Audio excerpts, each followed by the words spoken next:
Hey Twalt, welcome back to the channel. Today we're taking a look at my Jade Hunter sample heads. I want to preface this by saying that this girl came just like the other two, just a head, no eyes. But I've popped in a couple of eyes and put her on her body because I'll be customizing her. Let's do a little comparison and then I'll get into some specifics. Here's a side-by-side comparison of one MEF 100 and one MEF 106. To me, they're virtually the same. The hairline is just ever so slightly different.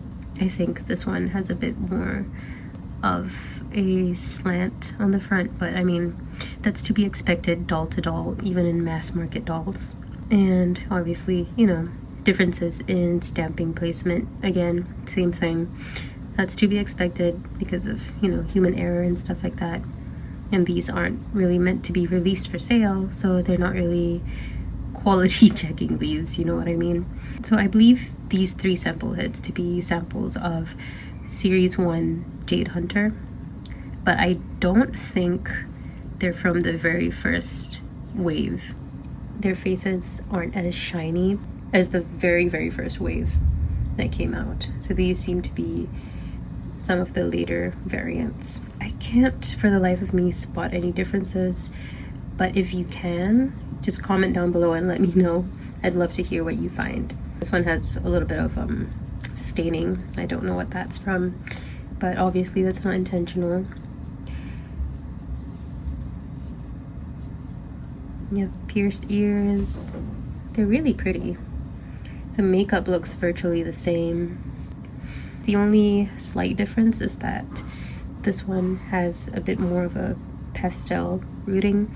I think they used a little bit more of that lighter green that has more white in it compared to this girl. It's just so slight, but that's about it. It's obvious in this spot too, where you can see the lighter green. Pretty sure final release Jade was closer to this. But also, some final release Jades might just have hair with a slightly lighter blend because, I mean, we've seen lots and lots of variation and variants between dolls of the same release, and something as slight and minute as that is kind of plausible to happen. Here's how they're rooted. Yeah, about the same. Let me bring in the third one, my favorite. One MEF 142. I don't know, she's just my favorite because I opened her up first. She looks to be the same as her sisters. Pierced ears. Nothing significant on her. Makeup is the same. Let me get the eyelashes out of the way for you. These don't seem to be defective with the exception of the stain, so I'm pretty sure they're not factory rejects. They're just sample heads. Because a lot of the times when you see just the heads for sale, they are factory rejects. You can usually find some kind of defect with them, but I'm pretty sure that these are just sample heads. She's got the same hair, closer to 106. 100 is the one with the slightly more pale hair.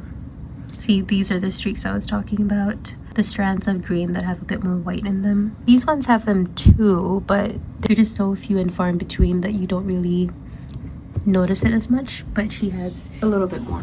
It's very slight, but yeah, you can see the white bits, or rather the pale green. Yeah, I think these are all essentially the same, just with different stamping numbers.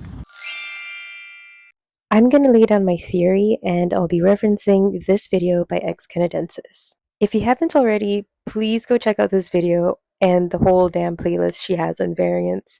She's one of my favorite YouTubers, and I'm only going to be inserting a couple pictures here and there to explain what I mean. She is actually the reason I started collecting dolls. Would you believe that? In her video, Brooke shows us a side-by-side comparison of a Wave 1 Jade Hunter as well as a Wave 2 Jade Hunter. She observes that just like the other characters, Jade in Wave 1 has dewier skin compared to her later releases. She also notes that there are differences in their lips, the shape of the blushing, and the eyeshadow. One of the most salient differences is the eyeshadow. Wave 1 has a matte eyeshadow. Wave 1's eyeshadow also extends further. This is especially noticeable when we take a look at it with reference to the length of her eyelashes.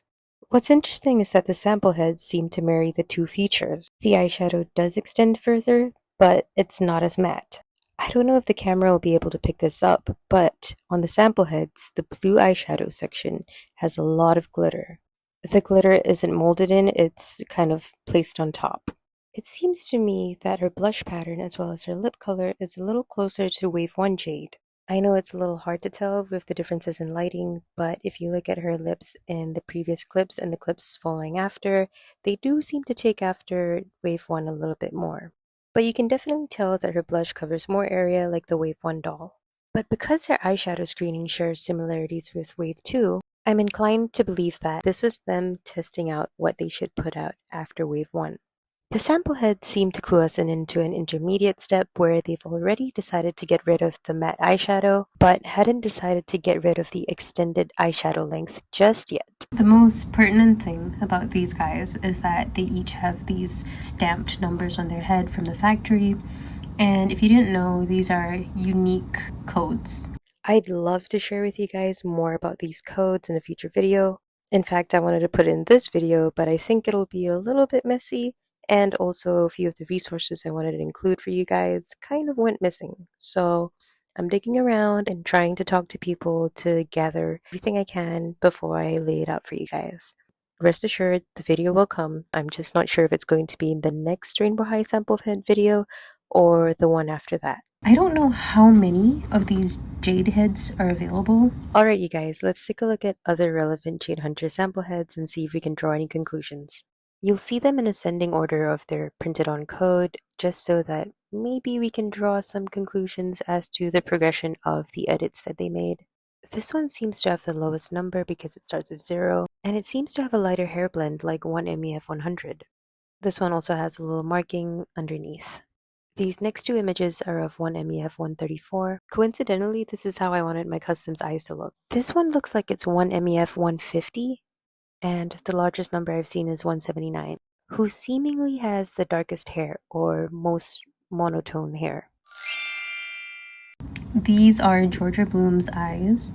I wanted either Phaedra's eyes or Georgia's eyes, and I couldn't really find any Phaedra eyes. Keep watching if you want to see the little freak that I turn her into, because I want to make her into a fantasy doll. I considered putting her in a Fantastic Fashion Jade's outfit because I really like that outfit, but I thought that was a little bit boring compared to what I could do. So here's how my custom doll looks.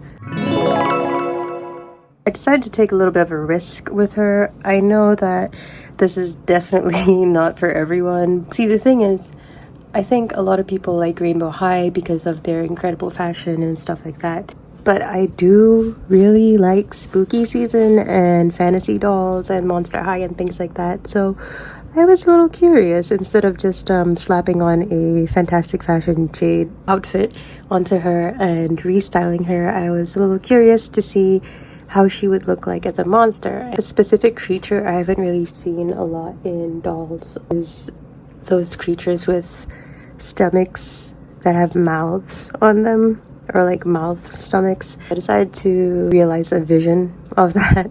I had several ideas, but I went with this one because she has a really small torso.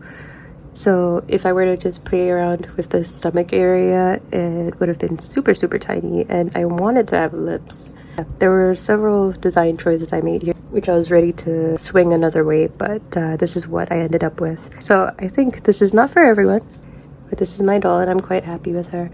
I will insert photos of her shortly so you guys can have a closer look at the details.